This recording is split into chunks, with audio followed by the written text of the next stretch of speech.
The red warning lights flashed across the bridge of the cargo ship New Horizon as Captain Jake Morrison stared at the massive alien vessels surrounding his ship. 3 Galactic Authority cruisers had appeared from nowhere, their dark hulls bristling, with weapons that could turn his small cargo vessel into space dust in seconds. Jake ran his hand through his brown hair and took a deep breath.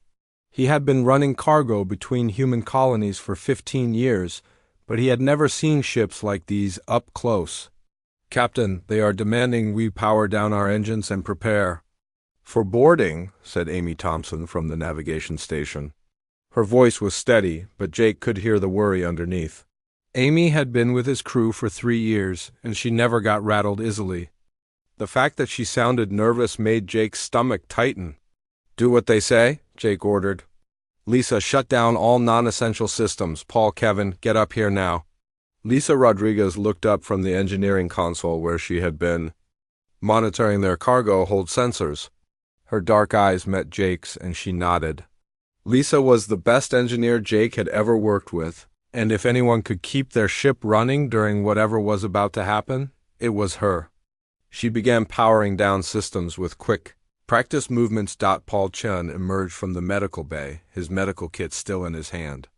The young doctor had joined their crew only 6 months ago, but he had already proven himself valuable during their runs to the outer colonies. Behind him came Kevin Brooks, their security officer. Kevin was a big man with broad shoulders and hands that looked like they could crush metal. He had served in the human military before joining civilian cargo crews. "What's the situation, Captain?" Kevin asked, his voice calm and professional. Before Jake could answer, a new voice filled the bridge. It came through their communication system, but it sounded nothing like any human voice they had ever heard. The words were harsh and clicking like insects talking. "Human vessel New Horizon. This is Commander HFY of the Galactic Authority. You are under arrest for violation of quarantine protocols and illegal transportation of restricted materials. Prepare to be boarded.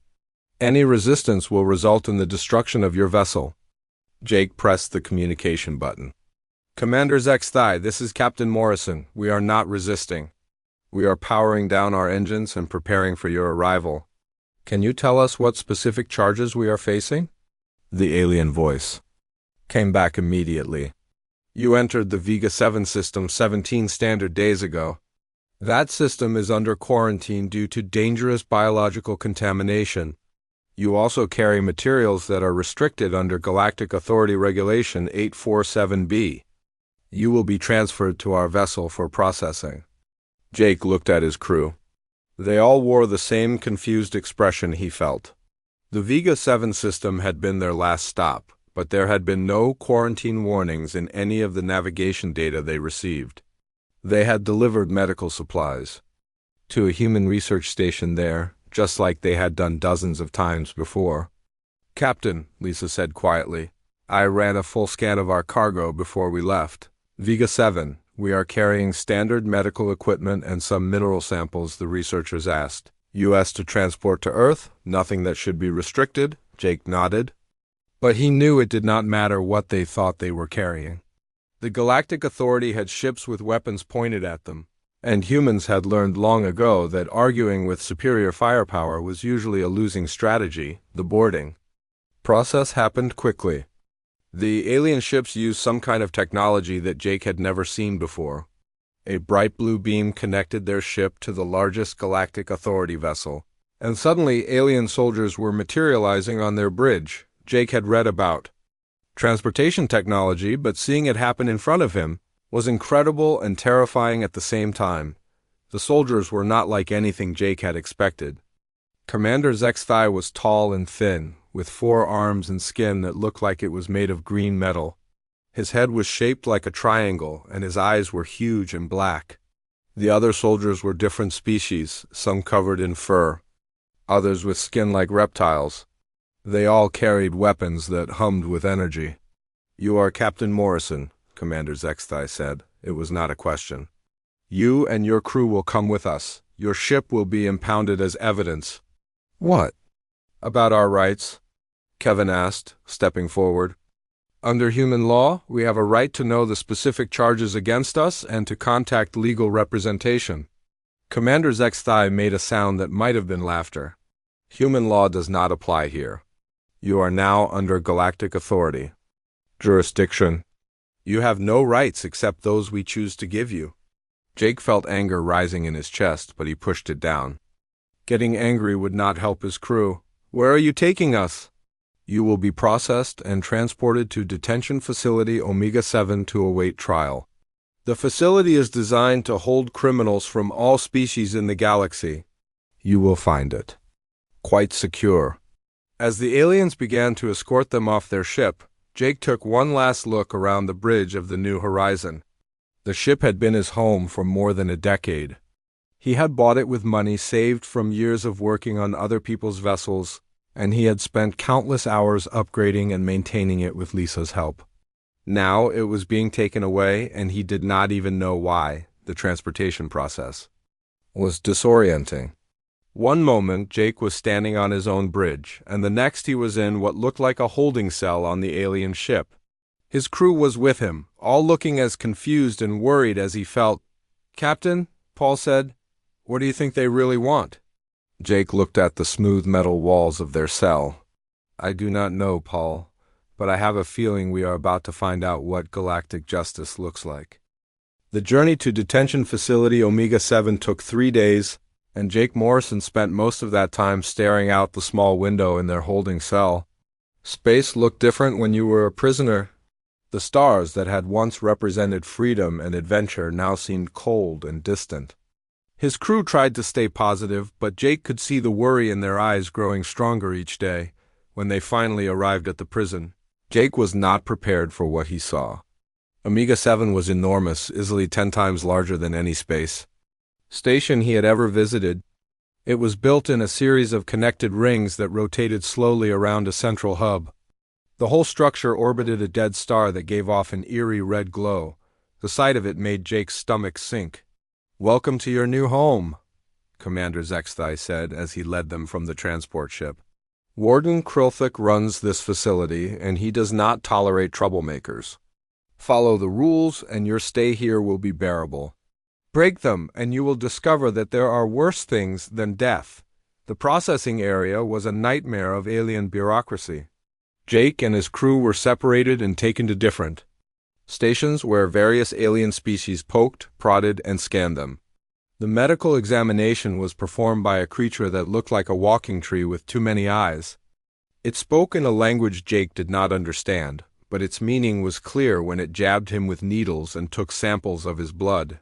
After the medical exam, Jake was given a set of gray prison clothes and a small metal device that was attached to his wrist.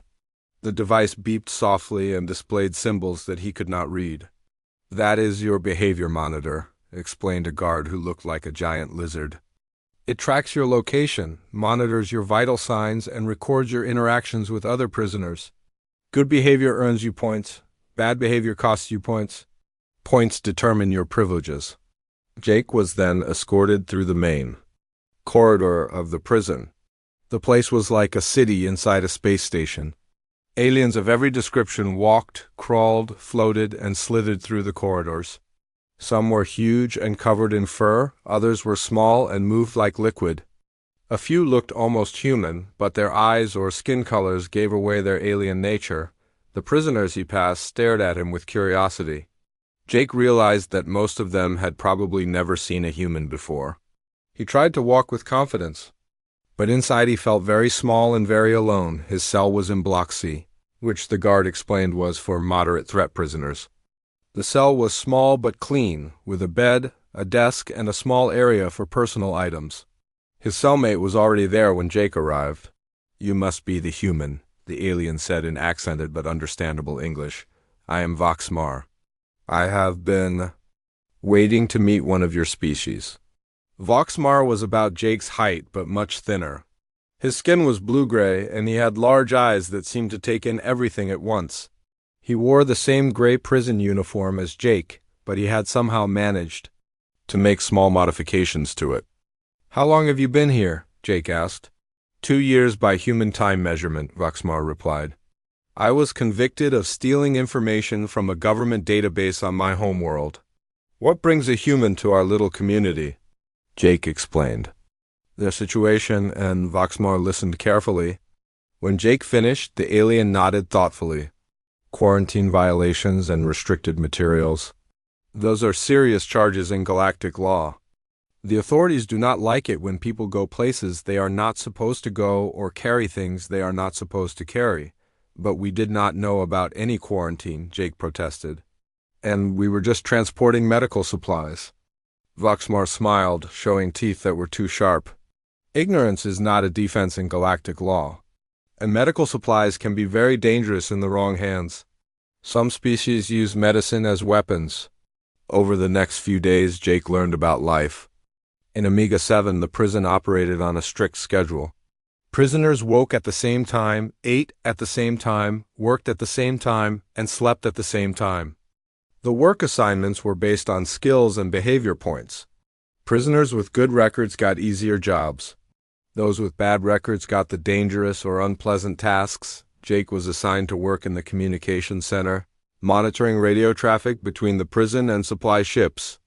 It was boring work, but it gave him a chance to learn about how the prison operated. He discovered that Omega 7 held prisoners from over 200 different species, each with their own languages, customs, and ways of thinking. Lisa Rodriguez was assigned to work in the engineering section, maintaining the prison's mechanical systems. She was excited about the opportunity to learn about alien technology, but Jake worried about her safety. The engineering section was run by a species called the Korath, who were known for their violent temper. Paul Chun was sent to work in the medical bay, where his human medical training was seen as an interesting curiosity.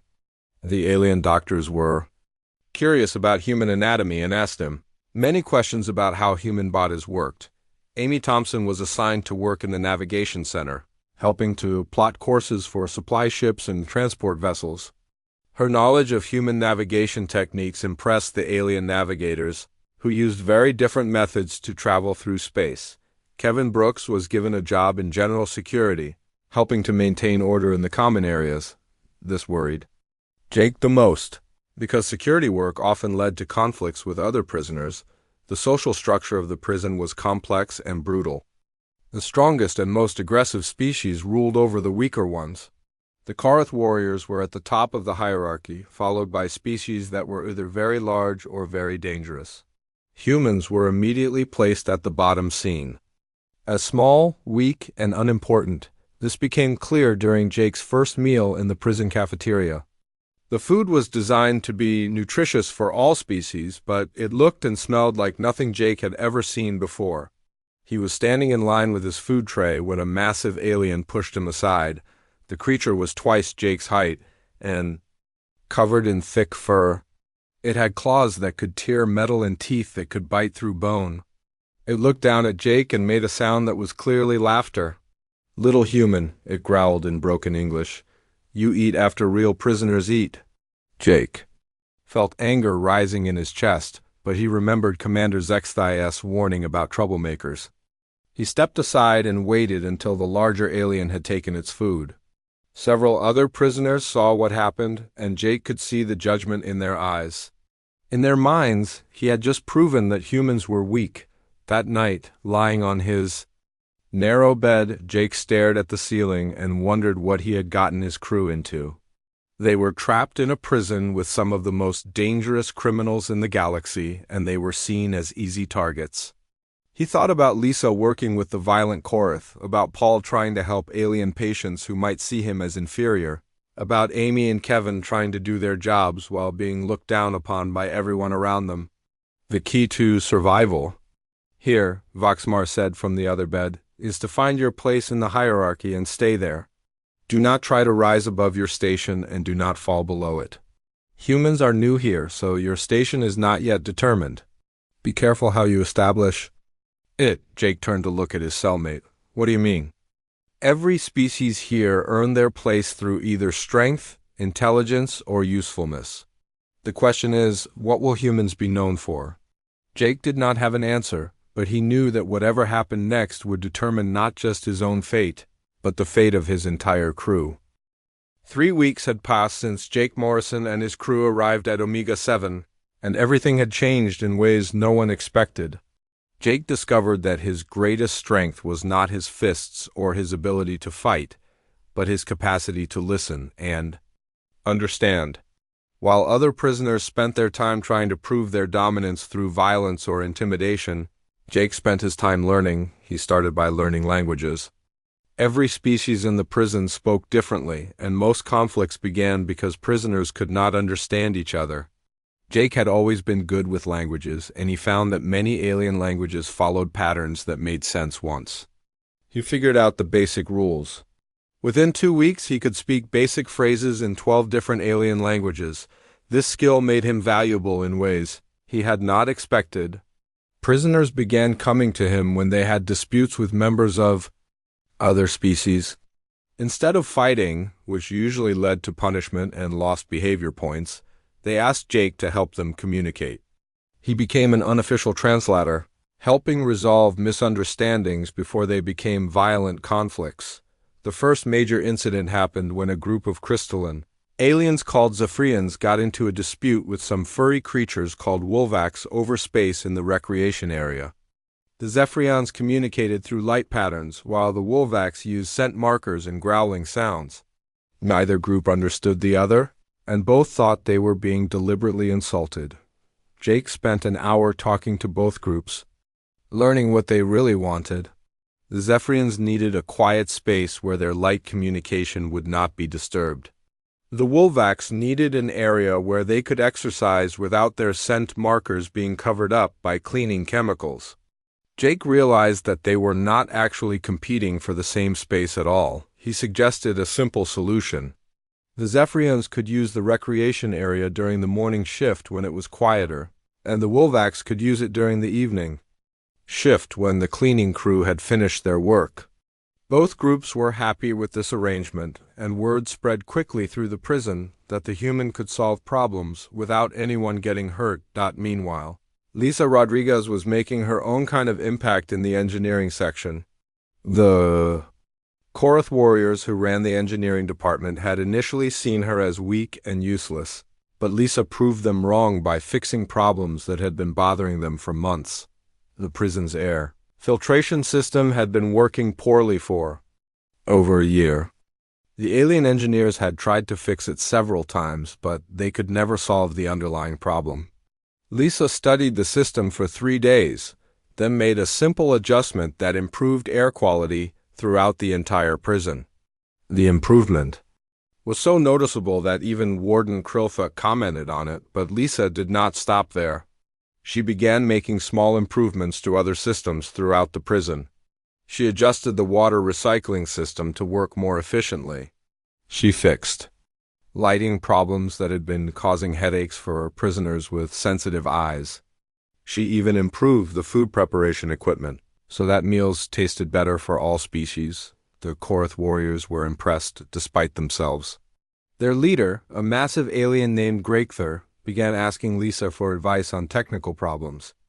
This was unprecedented because Korath warriors never asked anyone for help, especially not from species they considered inferior. Lisa also began doing something else that no one noticed at first. Every time she made an improvement to a system, she also created small modifications that made communication between different parts of the prison easier. She installed hidden speakers and ventilation shafts, modified the lighting system to carry simple signals, and adjusted the computer networks to allow for unofficial message passing. She was building a communication network that connected the entire prison. Paul Chen was having his own breakthrough in the medical bay. Human medical knowledge was very different from alien medical knowledge, and Paul discovered that techniques that worked for humans often worked for other species too, sometimes even better than their own traditional methods. His biggest success came when a Korath warrior named Thakmal was brought to the medical bay with injuries that the alien doctors sighed were hopeless. Thakmal had been in a fight with a prisoner from the species with acidic blood, and the acid had burned through his armor-like skin and was eating away at his internal organs. The alien doctors wanted to let Thakmal die, because they believed his injuries were beyond treatment. But Paul had dealt with chemical burns before, and he knew that the key was to neutralize the acid quickly and then repair the damaged tissue. He convinced the head doctor to let him try a human treatment method. Paul worked for 18 hours straight, using a combination of human surgical techniques and alien medical equipment. He managed to neutralize the acid and repair most of the damage to Thakmal's organs. The Korath warrior not only survived, but made a full recovery. Word of Paul's success spread through the prison like wildfire. The Korath, who valued strength and honor above everything else, had never seen anyone save a warrior who was so close to death. They began to see Paul not as a weak human, but as a powerful healer. Other species heard about the miracle in the medical bay and began requesting Paul's help with their own medical problems. Paul began training other prisoners in basic medical care. He taught them how to treat common injuries, how to recognize signs of serious illness, and how to perform simple surgical procedures. Soon, there were trained medical assistants throughout the prison, ready to help when injuries occurred. Amy Thompson was making her own quiet revolution in the navigation center. Her job was supposed to be simple data entry, tracking the arrival and departure of supply ships. But Amy quickly realized that the alien navigation systems were inefficient and often led to delays and scheduling conflicts. She began making suggestions for better routing and scheduling. At first, the alien navigators ignored her, but when her suggestions led to faster deliveries and fewer scheduling problems, they began paying attention. Amy's knowledge of human logistics and supply chain management was far ahead of what most alien species used. Amy created new scheduling systems that reduced waiting times for supply ships by 60%. She developed routing plans that saved fuel and reduced travel time. She even figured out how to coordinate deliveries so that prisoners received fresh food and supplies more regularly. But like Lisa, Amy was also doing something else. Her access to navigation and scheduling data gave her a complete picture of how the prison operated. She knew when guards changed shifts, when supply deliveries arrived, when maintenance work was scheduled, and when security sweeps were conducted. She began sharing this information with other prisoners, helping them plan their activities more effectively. Kevin Brooks faced the biggest challenge of all. His job in general security put him in direct contact with the most violent and aggressive prisoners in the facility. These aliens respected only strength, and they saw Kevin as weak because he was human. The first time Kevin tried to break up a fight, a massive reptilian prisoner grabbed him and threw him across the room. The alien expected Kevin to either run away or come back with weapons and reinforcements. Instead, Kevin got up, walked back to the reptilian, and started talking. "You are angry because the other prisoner took your food," Kevin said calmly, "but fighting him will not get your food back. It will just get you both punished and lose you behavior points. Let me help you solve this problem properly." The reptilian was so surprised by this response that he actually listened. Kevin managed to get the other prisoner to return the stolen food and apologize for the misunderstanding. Both prisoners kept their behavior points, and no one was injured. Kevin began using this approach with all the conflicts he encountered. Instead of using force or threats, he used psychology and negotiation. He learned what motivated different species, what they feared, and what they valued. He became an expert at finding solutions that satisfied everyone involved. Word of Kevin's methods spread throughout the prison, and other security guards began asking him for advice. Even some of the alien guards were curious about his techniques. Violence in the prison began to decrease as more conflicts were resolved through talking instead of fighting. By the end of their first month, Jake and his crew had fundamentally changed their place in the prison hierarchy. They were no longer seen as weak humans at the bottom of the social order. They were seen as problem solvers, healers, and peacemakers. Other prisoners began coming to them for help, advice, and solutions to problems that had seemed impossible to solve. But the most important change was one that no one had noticed yet. Jake, Lisa, Paul, Amy, and Kevin had begun working together in ways that no one expected. Jake's translation skills helped Lisa communicate her technical improvements to workers from different species. Paul's medical knowledge helped Kevin understand how to calm down prisoners who were angry or scared. Amy's scheduling information helped everyone plan their activities more effectively. They were not just adapting to prison life. They were beginning to transform the prison itself, one small improvement at a time, and they were doing it so quietly and naturally that even they did not fully realize what they were accomplishing. Voxmar watched his cellmate with growing amazement. By the third month of their imprisonment, Jake Morrison realized that something extraordinary was happening at Omega 7. What had started as simple survival had grown into something much larger. The changes his crew had made were spreading through the prison like ripples in a pond, creating effects that none of them had planned or expected. The transformation became clear during what became known as the Great Food Crisis. A supply ship carrying food for the prison was delayed by engine problems, leaving Omega 7 with only 3 days of emergency rations. In the past, such shortages had led to riots as different species fought over the limited food supplies. Stronger prisoners took what they wanted while weaker ones went hungry, but this time was different.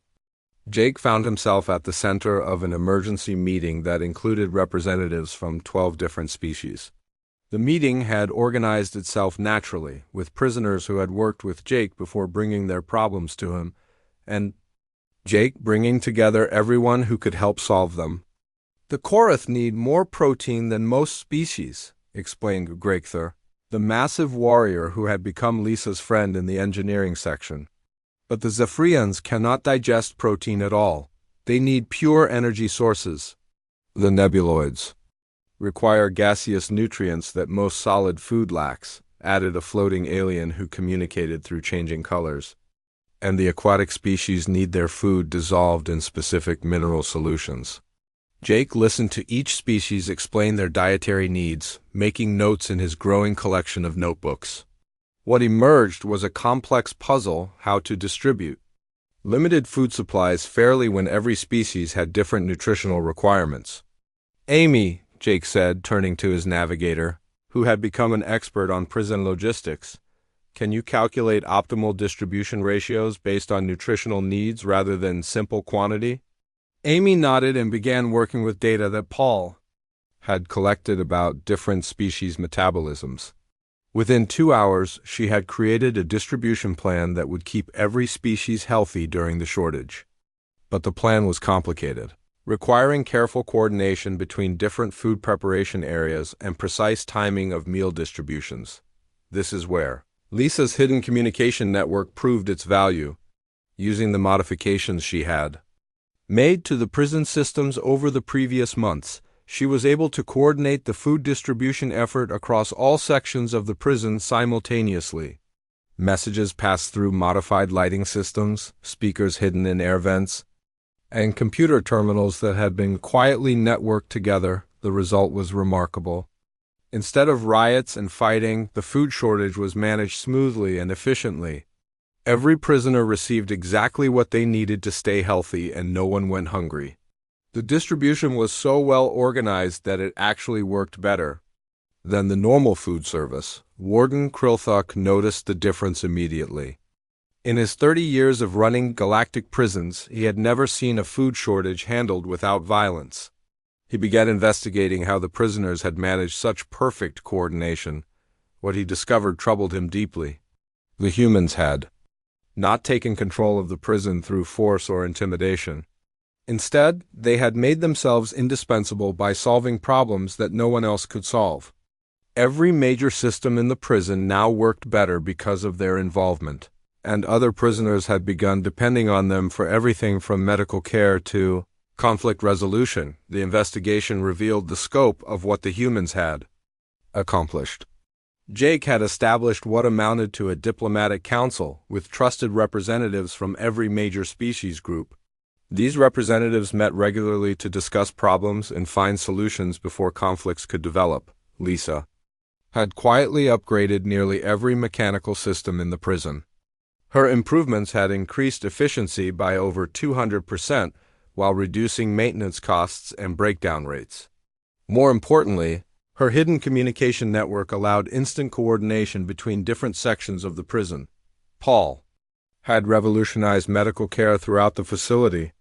His training programs had created a network of medical assistants among the prisoners, reducing response time to medical emergencies and dramatically improving treatment outcomes. The death rate in the prison had dropped to nearly zero. Amy had transformed prison logistics from a chaotic system of delays and shortages into a smooth operation that delivered supplies exactly when and where they were needed. Her scheduling innovations had eliminated most of the conflicts that arose from competition over limited resources. Kevin had developed conflict resolution techniques that were being copied by security guards throughout the galactic prison system. His methods had reduced violence in Omega-7 by over 90%, making it the safest prison facility in known space. But the most significant change was something that took the Warden weeks to fully understand. The humans had not just improved individual systems within the prison. They had created connections between those systems that made the entire facility work as a unified whole. When a fight broke out in one section, Kevin's security network could respond immediately because Amy's logistics system had positioned the right people in the right places. When a medical emergency occurred, Pole's trained assistants were ready to help because Lisa's communication system had already alerted them. When food distribution or work assignments needed to be coordinated, Jake's diplomatic council could make decisions quickly because everyone involved understood how their actions affected other parts of the prison. The humans had accidentally created something that prison designers had been trying to achieve for centuries: a self-regulating prison community that maintained order through cooperation rather than force. This became even more obvious when Jake's diplomatic council began handling problems that had traditionally required intervention from the guards. Disputes between different species were resolved through negotiation rather than punishment. Work assignments were coordinated to match prisoner skills with prison needs. Even disciplinary issues were addressed by peer review rather than administrative decree. The most dramatic example came when a group of new prisoners arrived from a species that had never been imprisoned at Omega-7 before. The Keltharians were a warrior culture that valued honor above everything else, and they immediately began challenging other prisoners to combat to establish their place in the prison hierarchy. In the past, such challenges would have led to widespread violence as the Keltharians fought their way up the social ladder. Instead, Jake's council intervened immediately. They explained the prison's cooperative system to the new arrivals and offered them meaningful roles that would allow them to demonstrate their honor without fighting. Gregthar, the Korath warrior, personally vouched for the effectiveness of the human system. "I have been in 17 different prisons across the galaxy," he told the Keltharian leader. "This is the only one where strength is measured by what you build rather than what you destroy." The Keltharians accepted positions in the security network, the medical assistance program, and the logistics coordination system. Within 2 weeks, they had become valuable members of the prison community, contributing their skills to the collective effort rather than disrupting it through violence. Warden Krulthik watched all of this with growing unease. His prison was running better than it ever had before. Efficiency was up, costs were down, violence was nearly eliminated, and prisoner satisfaction surveys showed unprecedented positive responses. By every measurable standard, Omega-7 had become the most successful prison facility in the galaxy, but the Warden understood. What his superiors might not, the success had come at a price. The traditional power structure of the prison no longer existed. The guards were no longer the primary authority figures. The disciplinary systems were no longer the main method of maintaining order. The administrative hierarchy was no longer the way decisions were made. The humans had not conquered the prison. They had made it work so well that conquest was unnecessary. They had created a system where everyone benefited from cooperation, making conflict and rebellion pointless.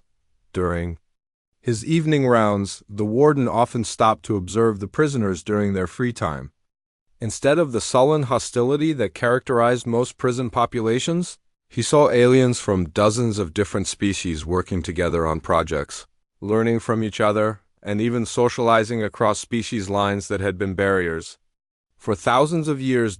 In the recreation areas, Jake could be found teaching language classes to mixed groups of aliens who wanted to communicate better with their fellow prisoners. In the workshops, Lisa was leading technical training sessions. where prisoners learned skills they could use after their release. In the medical bay, Paul was conducting advanced first aid classes for prisoners who would return to worlds where medical care was primitive. Amy had organized a logistics and supply chain management program that was so popular it had a waiting list.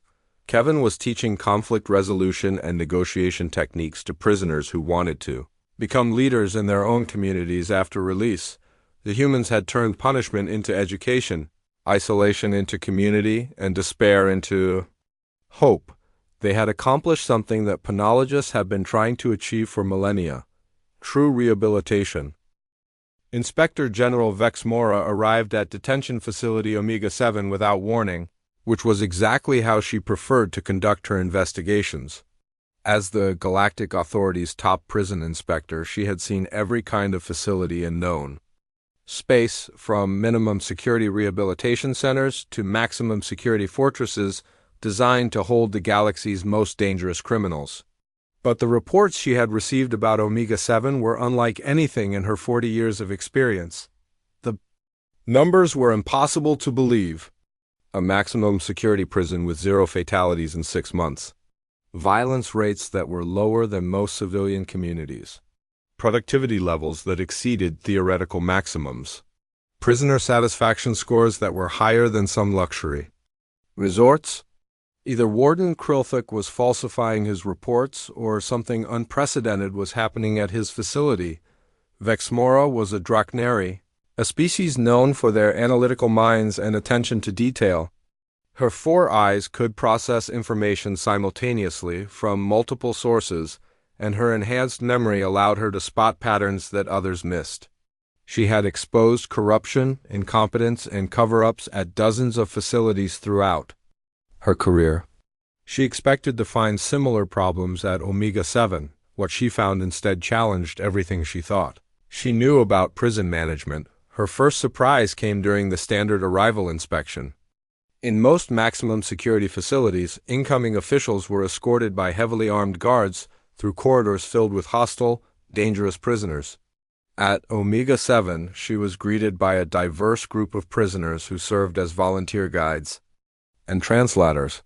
"Welcome to our facility, Inspector General," said a human wearing standard prison gray.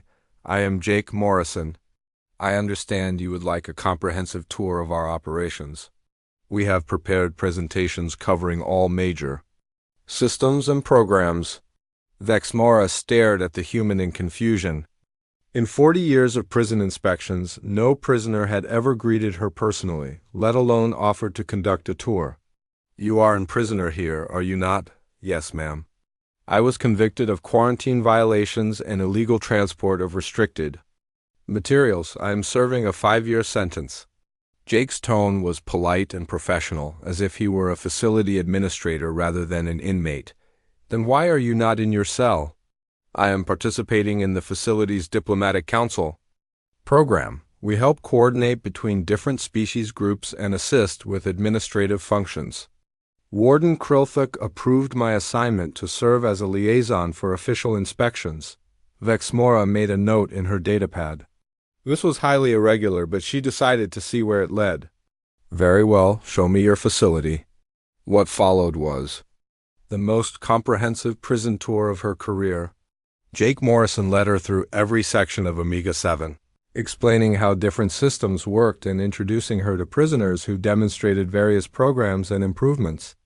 But it quickly became clear that this was not a normal prison tour.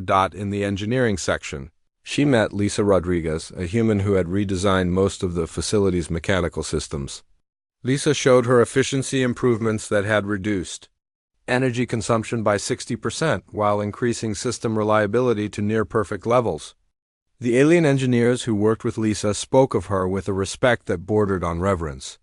"She understands our technology better than we do," explained Gregther, a massive Korath warrior. "Before Lisa came here, we spent most of our time fixing broken systems. Now everything works perfectly, and we have time to learn new techniques from her." In the medical bay, Vexmora met Paul Chung, a human doctor who had somehow become the facility's most respected medical authority. The alien medical staff showed her treatment protocols that Paul had developed. training materials he had created, and statistics that proved his methods were saving lives throughout the prison. Dr. Chun has taught us healing techniques that we never imagined possible, said the facility's chief medical officer, a tall alien with tentacles instead of arms. Our mortality rate has dropped to 0, and our treatment success rates have improved by orders of magnitude. The logistics center was run by Amy Thompson, a human who had transformed supply chain management from a source of constant problems into a model of efficiency. Delivery schedules that had once caused conflicts between different species groups now operated with clockwork precision. Amy predicted our food shortage 3 weeks before it happened, explained the logistics supervisor, a crystalline being, whose body sparkled as it spoke. Her planning prevented what could have been a major crisis. In the security section, Vexmora observed Kevin Brooks training a mixed group of alien guards in conflict resolution techniques. The training session was remarkable not just for its content, but for the fact that guards were learning from a prisoner, and prisoners from different species were working together as instructors. Kevin has revolutionized our approach to maintaining order, said the head of security, a reptilian alien with scales that changed color as he spoke. We have reduced the use of force by 95% while achieving better compliance rates than ever before. But the most shocking discovery came when Vexmora asked to see the facility's disciplinary records. In most prisons, disciplinary actions were a daily occurrence, with prisoners regularly punished for infractions ranging from minor rule violations to serious crimes. At Omega 7, there had been only 12 disciplinary actions in the past 6 months, and most of those involved new arrivals who had not yet learned the facility's cooperative systems. How do you maintain order without punishment? Vexmora asked Warden Krilthuk during their private meeting. The warden shifted uncomfortably in his chair. The prisoners have developed their own systems for resolving conflicts and maintaining discipline. The human Morrison leads a council that handles most issues before they require official intervention. You are telling me that the inmates are running their own justice system? Not exactly. They bring serious issues to our attention. But they have become very effective at preventing problems before they occur. Vexmora spent the next 3 days conducting detailed interviews with prisoners from dozens of different species. What she learned was both fascinating and deeply troubling from the perspective of galactic prison policy. The prisoners universally praised the changes that had occurred since the humans arrived. They spoke of feeling safer, being treated more fairly, and having opportunities to learn and grow that they had never experienced in other facilities. Many expressed gratitude for medical care that had saved their lives, education that had given them new skills, and conflict resolution that had prevented them from being injured or killed. But more disturbing were the prisoners who said they did not want to be released. In traditional prisons, every inmate counted the days until their freedom.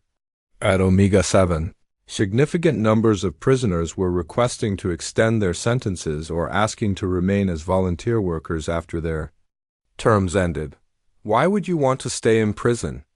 Vexmora asked a Zephyrian who had been scheduled for release 2 months earlier.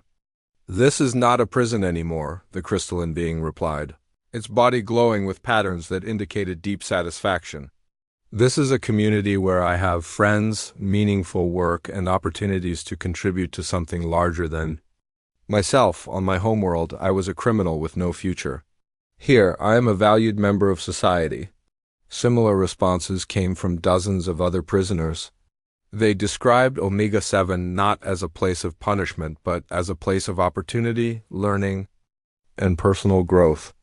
They spoke of relationships they had formed with members of other species, skills they had learned from human teachers, and projects they were working on that would benefit the entire facility. Vexmora's investigation revealed that the humans had accomplished something that prison reformers had been trying to achieve for centuries. They had created a rehabilitation system that actually worked. Recidivism rates for prisoners released from Omega 7 were the lowest in galactic history. Former inmates were returning to their homeworlds with new skills, better understanding of other species, and strong motivation to contribute positively to their communities. but they had done this by fundamentally altering the nature of imprisonment itself.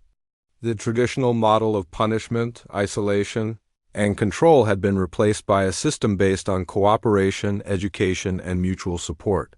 The humans had not just reformed individual prisoners, they had reformed the entire concept of what a prison should be. On her final day at the facility, Vexmora requested a private meeting with Jake Morrison. She found him in the prison library, teaching a language class to a mixed group of aliens who were preparing for release. "Mr. Morrison," she said after the class had ended, "do you understand what you and your crew have accomplished here?" Jake looked thoughtful. "We tried to make the best of a difficult situation. We wanted to help where we could and learn what we could. I guess things just grew from there. You have created the most successful rehabilitation program in galactic history. You have reduced violence, improved efficiency, and transformed thousands of criminals into productive members of society. How did you know this would work?" Jake smiled. "We did not know it would work. We just did what seemed right at the time. Humans have a saying, treat people the way you want to be treated."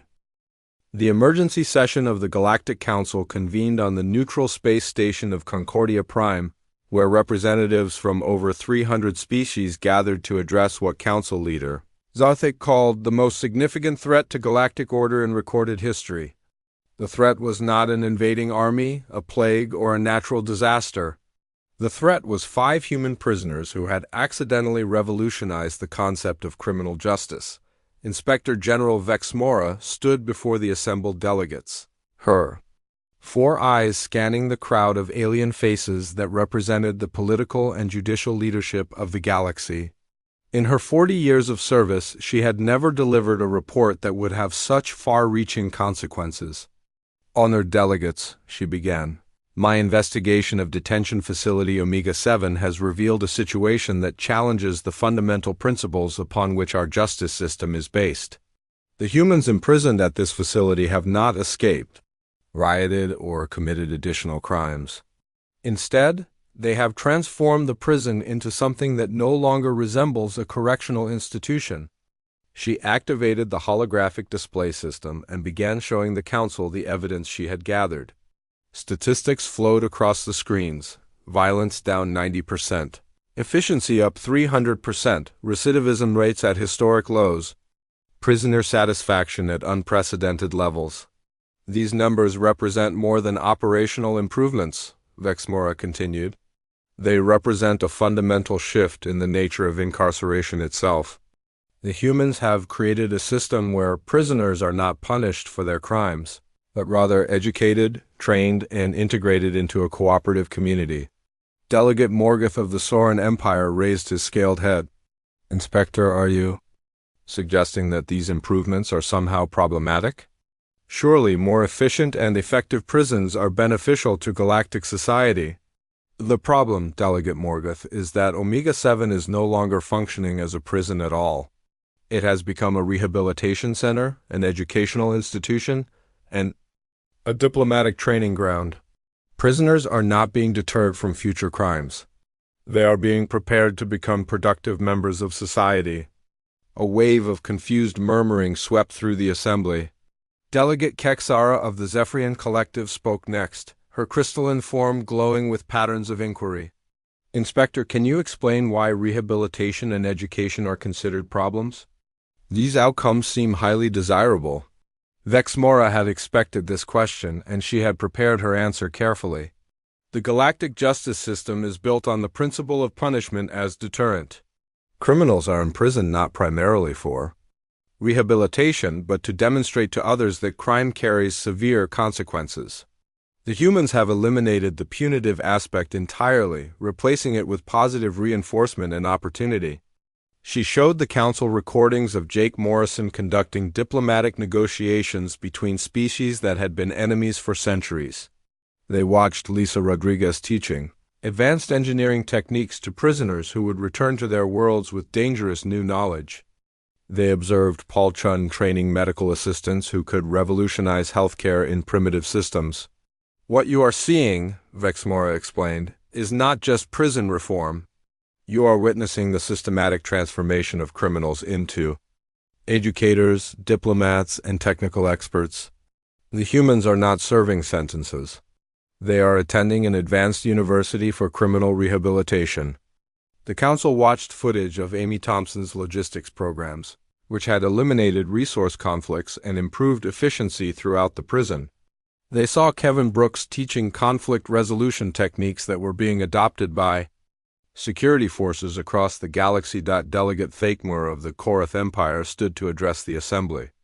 As a member of the warrior species that had been most directly affected by the human reforms, his words carried significant weight. I have received reports from Korath prisoners at Omega-7, he said, his voice booming through the chamber. They speak of learning honor through building rather than destroying, of finding strength through cooperation rather than domination. Some have requested to remain at the facility after their sentences end, claiming they have found purpose there that they never knew on their homeworlds. He paused, his massive frame trembling with emotion. My species has valued combat and conquest for 10,000 years. These humans have convinced our fiercest warriors that there is greater honor in healing than in hurting, greater strength in creating than in destroying. They have accomplished what no military force, no diplomatic mission, and no cultural exchange program has ever achieved. They have changed the fundamental nature of what it means to be Korath. The chamber fell silent as the implications of this statement sank in.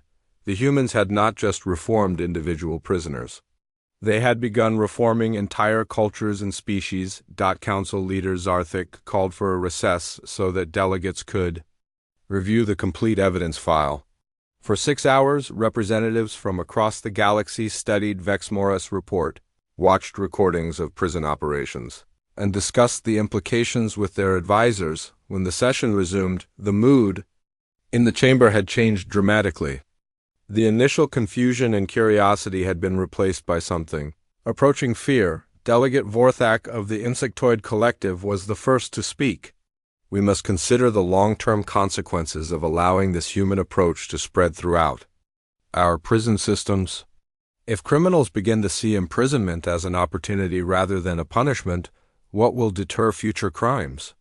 Furthermore, added Delegate Quinter of the Aquatic Federation, these humans are training prisoners in advanced technologies and diplomatic techniques that could destabilize entire regions. A reformed criminal with knowledge of engineering systems could pose a greater threat than a simple violent offender. But the most chilling observation came from Delegate Nexith of the Silicon-based Alliance. The evidence suggests that humans possess an inherent ability to create cooperative social structures wherever they are placed. They do not adapt to existing systems.